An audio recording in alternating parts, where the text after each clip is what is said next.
saw Xander Sechrist run by and mentioned his name. Well, he's going to be on the bump tomorrow for Tennessee, a huge name. Hey, there he is. Channel 6 on your side. That's our guy right there. The Vols are just one win away from reaching their first Final Four in program history, but standing in their way is Goliath, literally. Zach Edey, Purdue center, stands at 7 feet 4 inches. Now, a lot of people think Josh Heupel's offense is air raid, but that couldn't be further from the truth.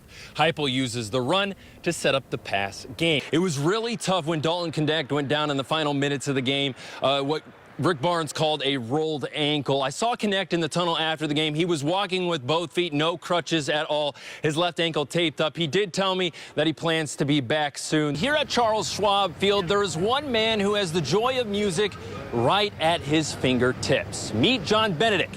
While Rakia Jackson has been the motor to the Lady Vols' success, Jasmine Powell has been the steering wheel. We're actually packing up the court here at Colonial Life Arena, just like the Vols will be packing up some hardware when they arrive at the SEC tournament. This is just the second time in the orange and white that Josh Heupel has faced the Gators here at Ben Hill Griffin Stadium. The first time was back in 2021. It was really a tale of two halves. The confetti has already fallen, and unfortunately, it's gold and black rather than orange and white. Hey guys, every Vol fan knows the faces on the floor. Dalton Knecht, Zakai Ziegler, and Josiah Jordan-James are just a few of those names. But what about the names Robbie Gearin, Blake Sexton, and Bryson Hartzell? Three more names that play a vital part in Tennessee's success on that floor.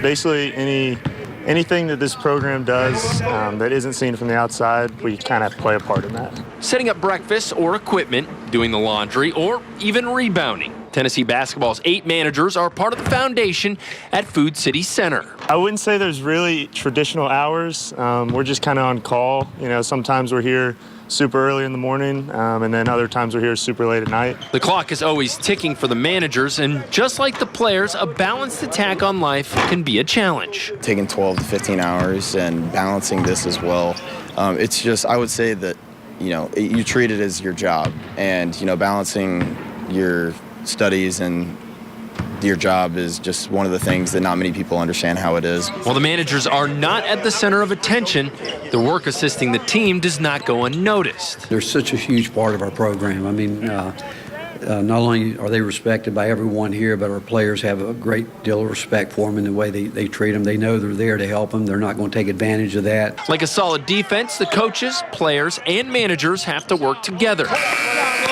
That stems from the appreciation each position holds for one another. It's like a family back home. Even though I'm from Knoxville, it's a second home for me, just coming back here and just relating with the guys.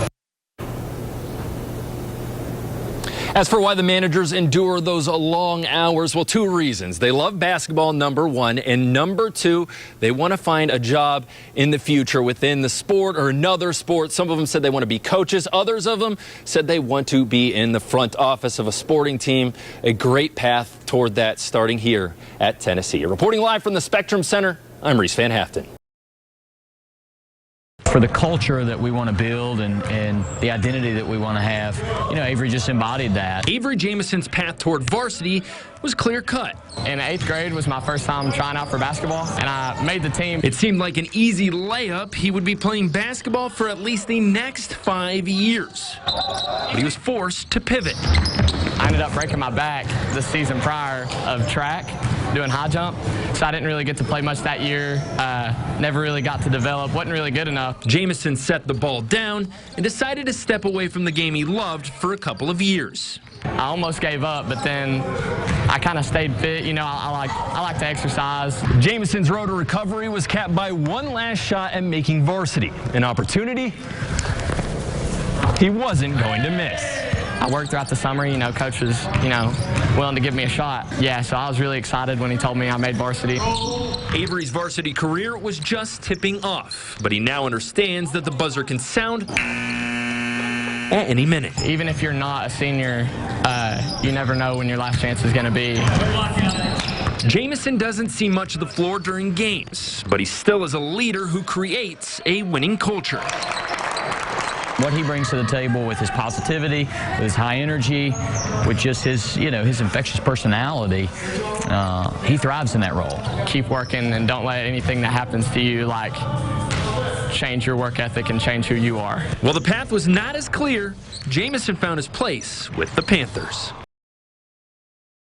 Tennessee track and field is heading to Bloomington, Indiana for regionals. Multiple Vols and Lady Vols are pursuing a spot in nationals at the University of Oregon.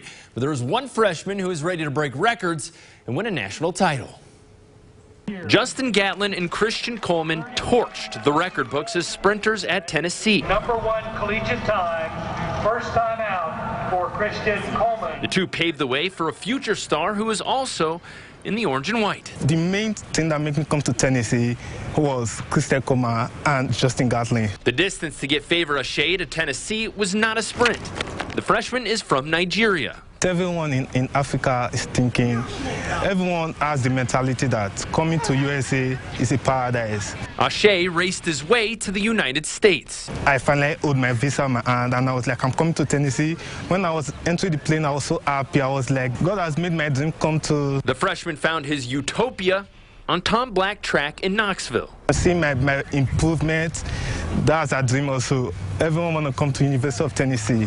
Ashe has exploded off the blocks. In his first year at UT, he ran the fastest indoor 60-meter time by a freshman in Tennessee history. He followed that up by taking down Gatlin's 100-meter program freshman record at the SEC Championships. It's Ashe who wins it, 10 points for Tennessee. Doing this on my first year, that's so crazy. With time like next year, I'm going to go super crazy, super fast. Ashe is not just following the path laid before him. He's ready to build his own trail that future generations can try to surpass. Reporting in Knoxville. Tired, man. But we got to keep the grind. Keep working for you all. I'm Reece Van Haaften.